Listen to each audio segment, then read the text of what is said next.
Serafina woke up to a silence so complete it felt like a scream. The space beside her was cold.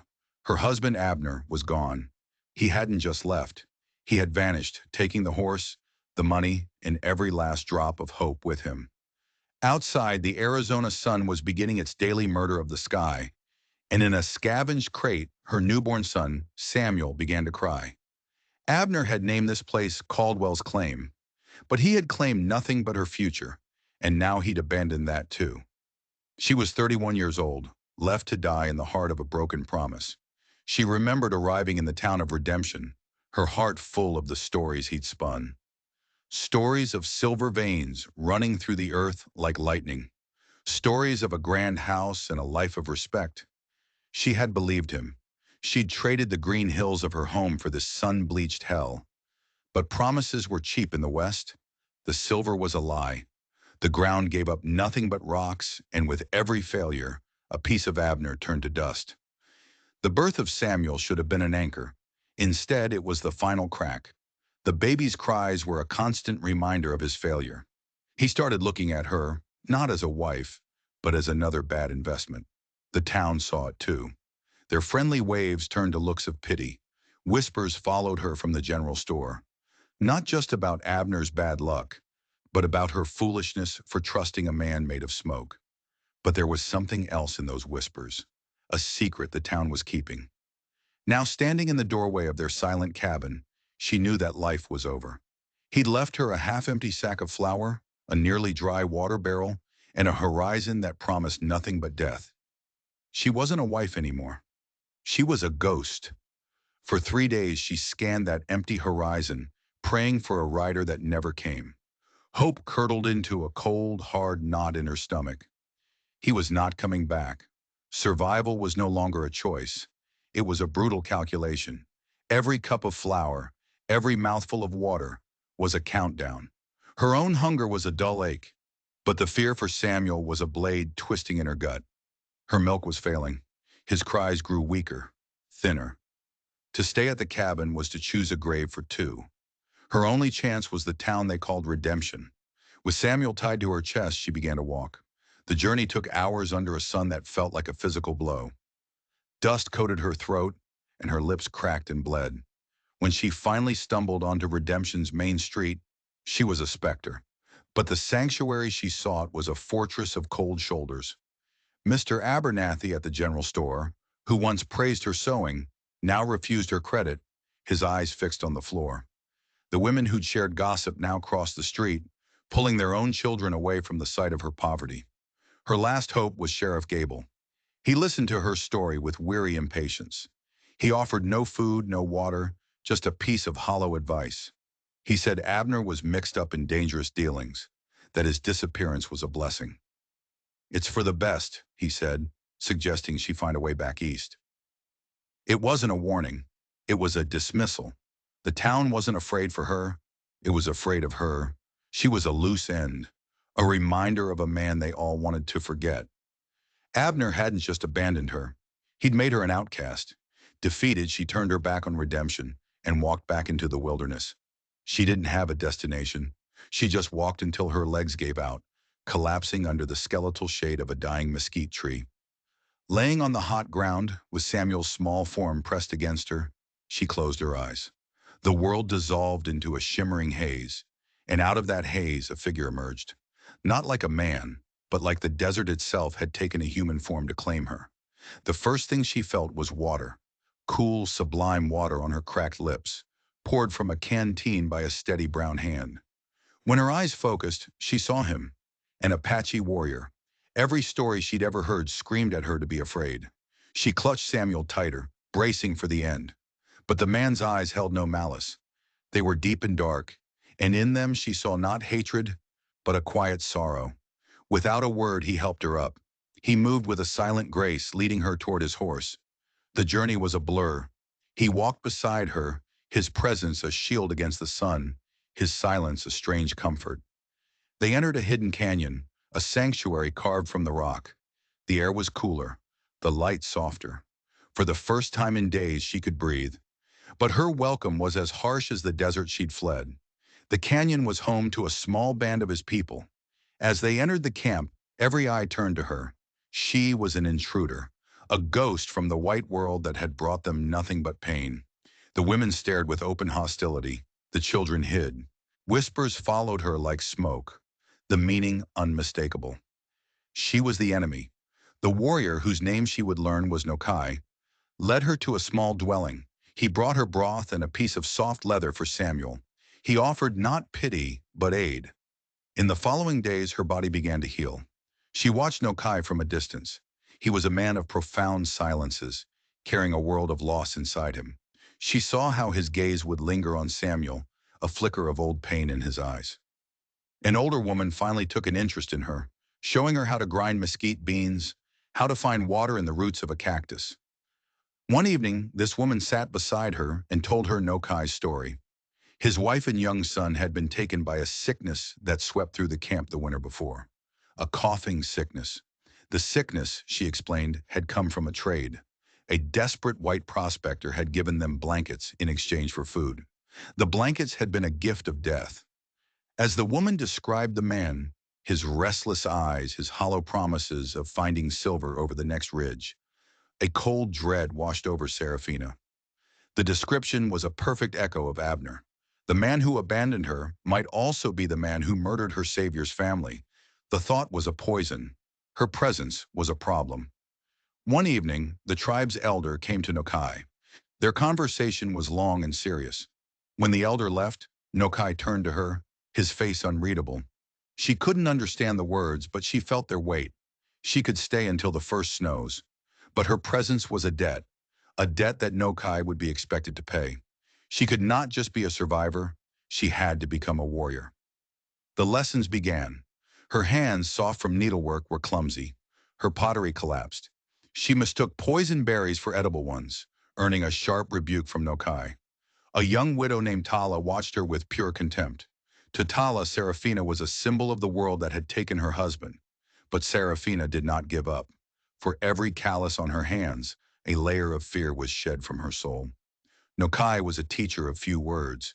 He taught her to read the tracks of a deer, to predict rain from the whisper of the wind, to find water by the flight of a hawk. These were not lessons, they were initiations. Her first victory was small. She repaired a water skin using a bone needle, the seam stronger than their own. Then she found a clutch of quail eggs, a humble offering. The stares of the others began to soften. Even Samuel, growing strong and healthy, seemed to win them over with his laughter. Then the true test came. A fever swept through the camp's children.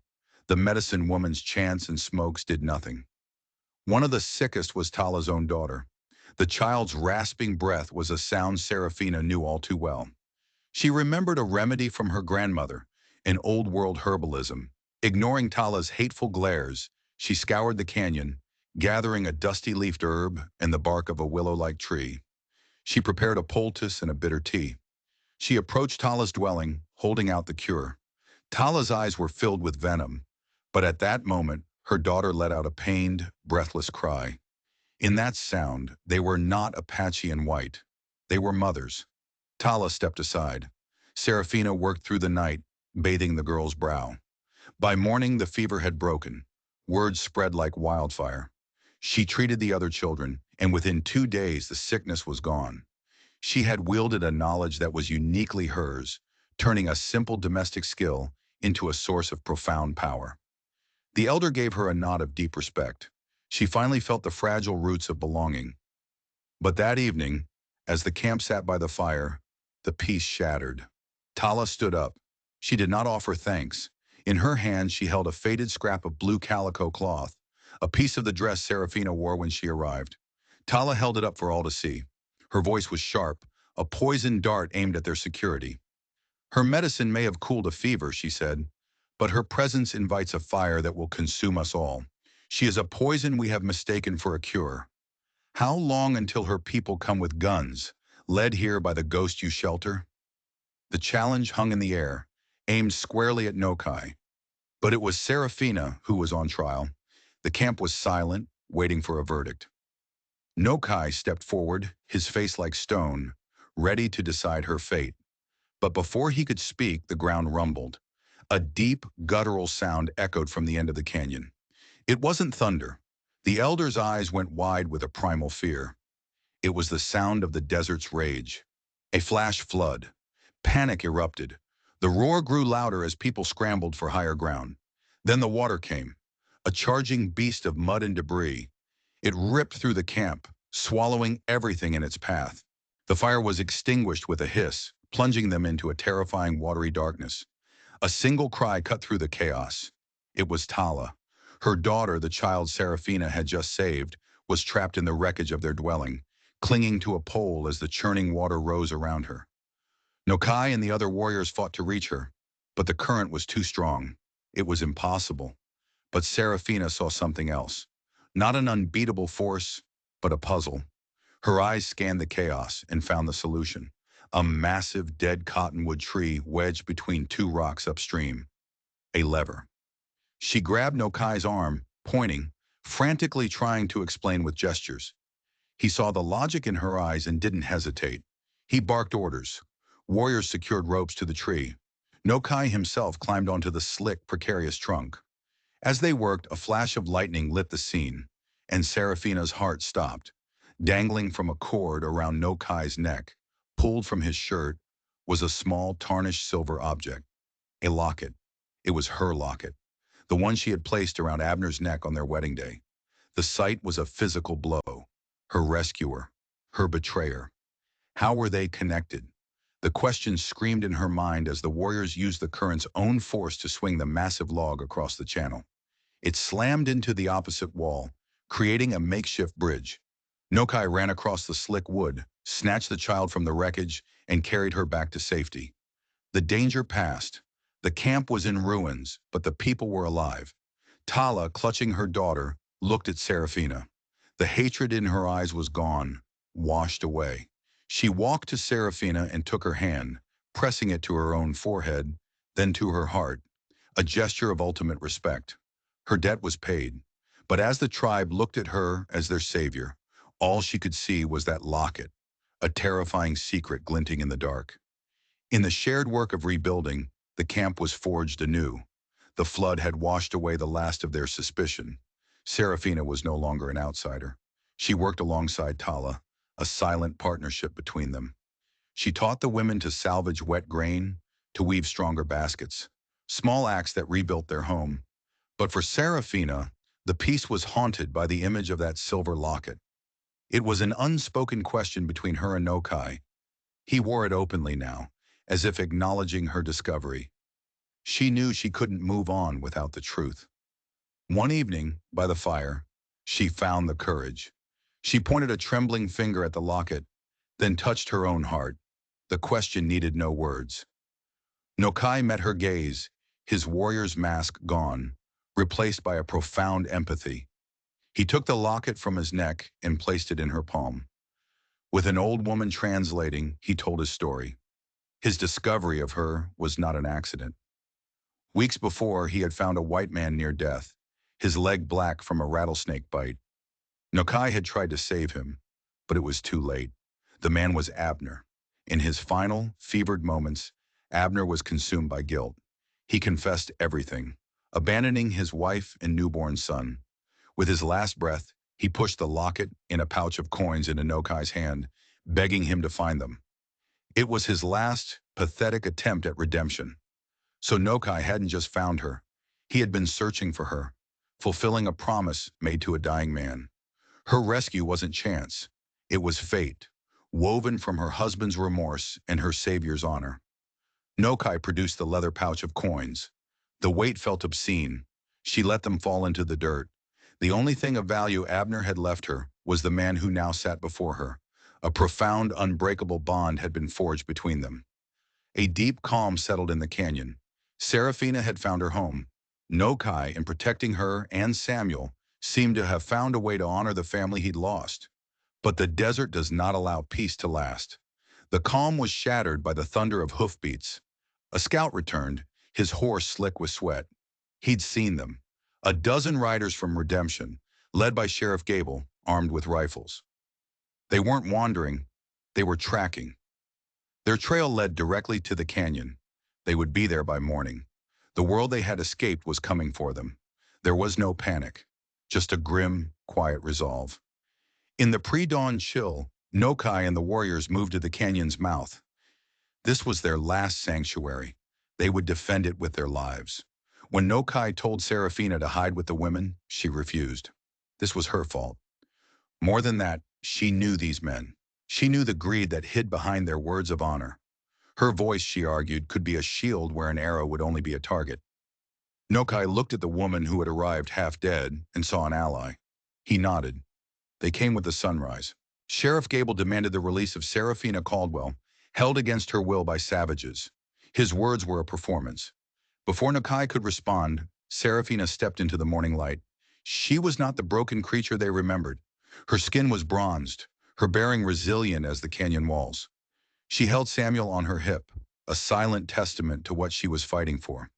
Her voice was quiet but unshakable. She told them she had not been captured, but rescued from a death they had left her to. She spoke of their cruel pity versus the honor of the people who had saved her. This was her home now. As she spoke, her eyes scanned their faces, and she saw the lie. 3 of the men with Gable were not from town. They were strangers, their faces hard, their rifles held with a casual deadliness. One of them carried a worn leather satchel, Abner's satchel. It all snapped into focus. This was not a rescue mission. Abner hadn't just been a failed prospector. He had found silver, and these were the men he owed. Sheriff Gable wasn't here to save her. He was using her as a key to unlock her husband's treasure. The truth was simple. This was about greed. They wouldn't be turned away by words. A single gunshot would ignite a slaughter. She was the excuse they needed, and she was the only one who could take that excuse away. To save her new family, she had to sacrifice herself. She looked at Nokai, a silent message in her eyes. Then she turned back to the posse. She would go with them, but they had to promise to leave the canyon in peace. A triumphant smile spread across Gable's face. He had won. Serafina walked to Tala and placed a sleeping Samuel into her arms.